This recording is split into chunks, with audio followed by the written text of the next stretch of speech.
पहले एक मोगैम्बो था तो अब कालिया आ गया है। कोई शिक्षक सरकार से पैसा नहीं मांग रहा। हम केवल और केवल यह कर रहे हैं कि आप हमको सुकून से जीने दीजिए। अभी जो लड़ाई है आपकी, क्या कोई भी शिक्षक आज के डेट में सरकार से पैसा मांग रहा है क्या? बताइए, हम लोग वेतन बढ़ाने की भी मांग कर रहे हैं क्या? कोई कर रहे हैं? बताइए, हम वेतन नहीं मांग रहे।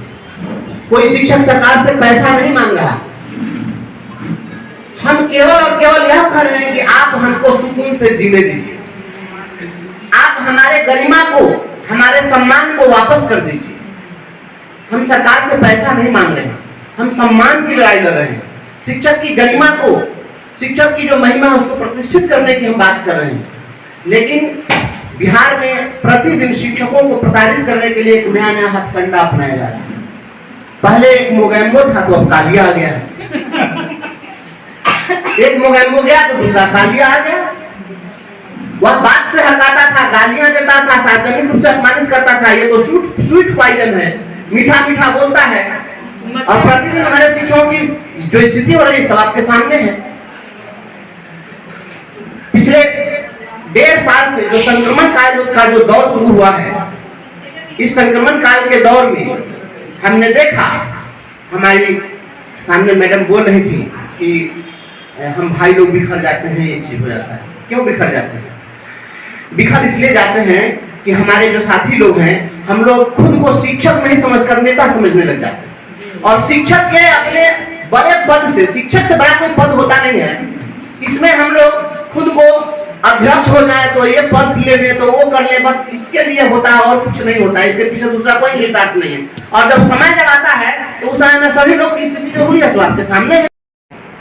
रात में कभी पूरे शांत चित्त से, पूरा एकदम सारी दुनिया को भूल कर, अपना परिवार सब कुछ भूल करके एक बार याद करिएगा, थोड़ा सा स्मरण करिएगा, थोड़ा चिंतन करिएगा कि अभी हमारे जगन्नाथ भाई जी से बता रहे थे कि हमारे साथियों का वेतन बंद किया गया। लाठी और गुलदस्ता का प्रदर्शन हुआ था, उसमें हमारे 20 साथियों का वेतन बंद हुआ। 7 महीना वेतन बंद हुआ। 7 महीने में आधा पागल हम लोग। हर दिन उसमें से स्वाभाविक है, लोगों को वेतन नहीं मिला था, बैंक का नोटिस जा रहा था, सभी की परेशानी थी। हमको लोग कहते थे कि सर वेतन नहीं मिला, कैसे होगा? हम कई जगह से पैसा अरेंज करके हम कुछ लोगों को मदद किए, जिनकी बहुत स्थिति खराब है।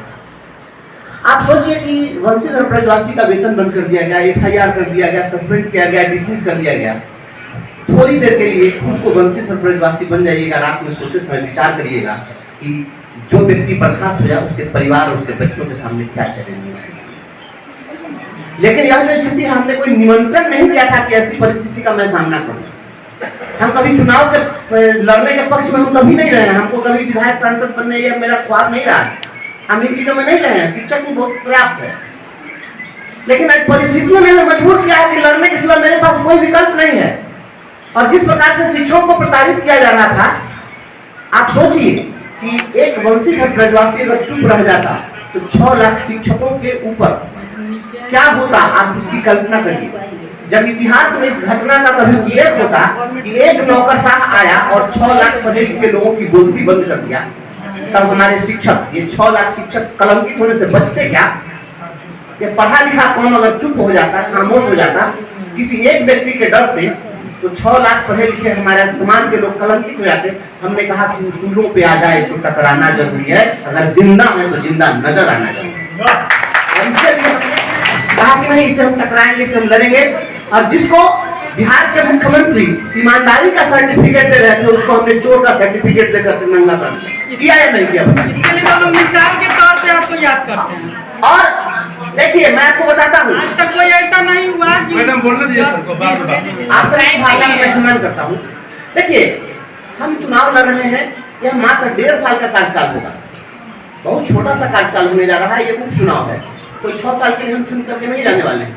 1.5 साल का कार्यकाल होगा। उसी 1.5 साल में हमें खुद को सिद्ध भी करना है और आपकी उम्मीदों पर भी खरा उतरना है। चुनाव जितना मेरे लिए चुनौतीपूर्ण नहीं है। मैं तो जानता हूँ कि हमारी संख्या इतनी है कि हमें कोई नहीं हरा सकता है, लेकिन हम तो उस चीज के लिए, उस दिन के लिए चिंतित हैं कि आपकी जो उम्मीदें हैं उस पर हम खरा कैसे उतरेंगे।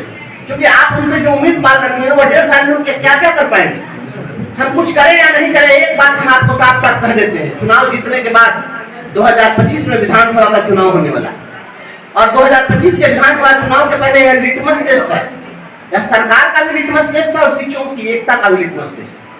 अगर आप इस चुनाव को भारी मतों से जीतते हैं तो एक ऐसा संदेश आएगा कि सारी राजनीतिक पार्टियों का ध्यान केवल और केवल शिक्षकों पर केंद्रित हो जाएगा।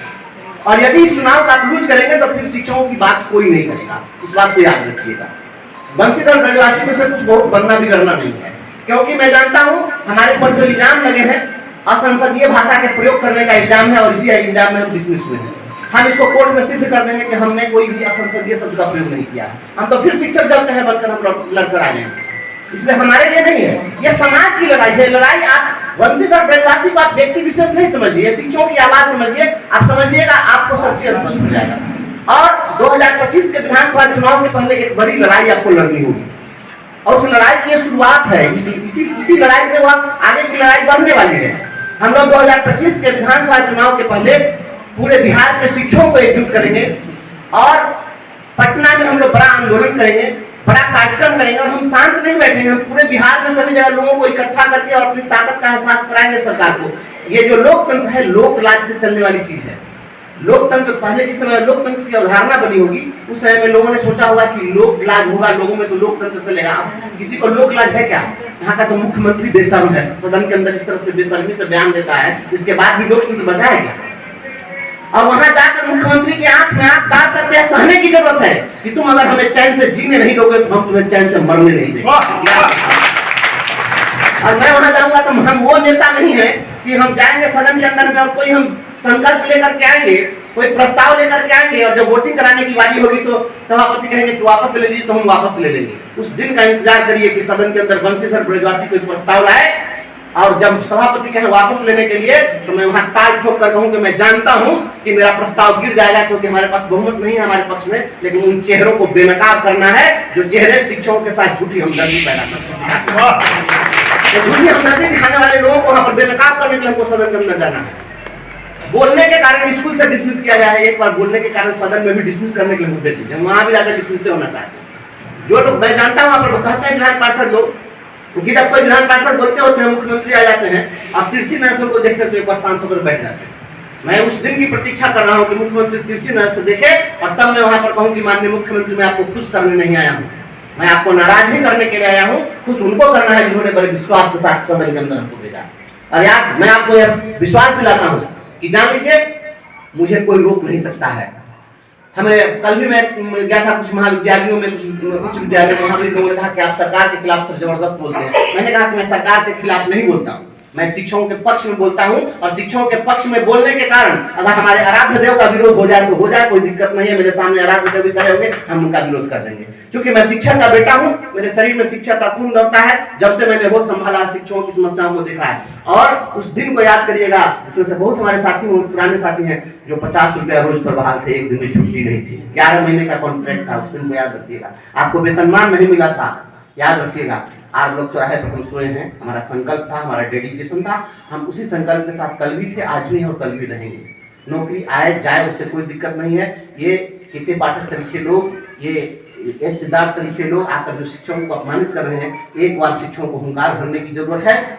और आज फिर से समय आ गया है, आप चाणक्य की भूमिका में आइए, खुद को चाणक्य की भूमिका में सिद्ध करिए और फिर आज हमारे गुरुजन अगर चाणक्य अपने को समझ लेंगे तो चंद्रगुप्त मौर्य पैदा हो जाएगा।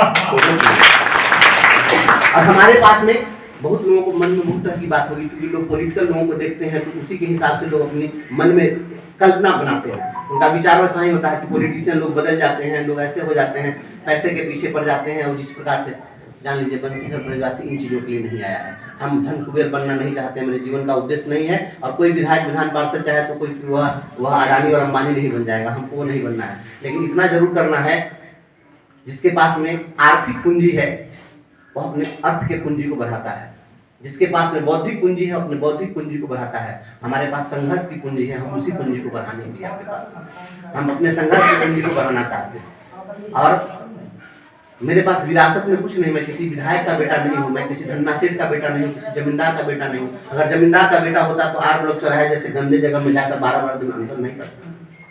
पूरे परिवार के साथ हमको कोई शौक नहीं था अपनी पत्नी और बच्चों को रोड पर बिठाने के लिए। मैं स्वयं श्रीवास्तव की 4 लाइनें आपको समर्पित करके मैं जाऊंगा। स्वयं श्रीवास्तव इस देश के युवा कवि हैं, उन्होंने 4 लाइनें कही हैं इसमें उन्होंने कहा है कि पत्थर की चमक है न नगीने की चमक है, दुनिया में सीना तान के जीने की चमक।